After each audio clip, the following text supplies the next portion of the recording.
If you want to find the mean and standard deviation of ungrouped data using a calculator, this is how you do it.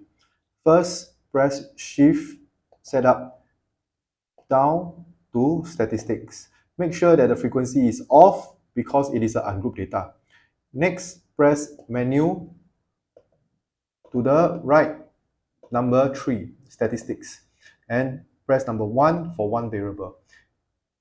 Key in all the data 11, 25, 16, 19, 28, and 12.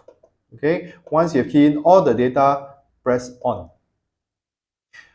Then press menu,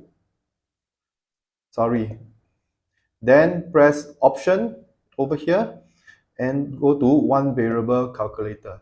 These are all the values that you need.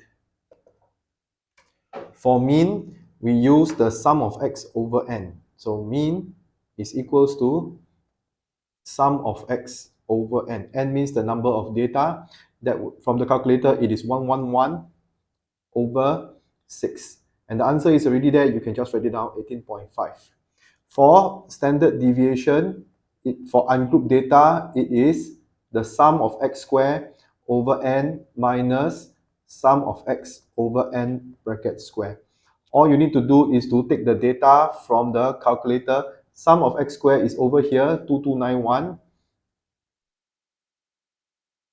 over 6 minus, this is actually the mean. You already have 111 over 6 bracket square, and all you need to do is to write down the calculator value, 6.29.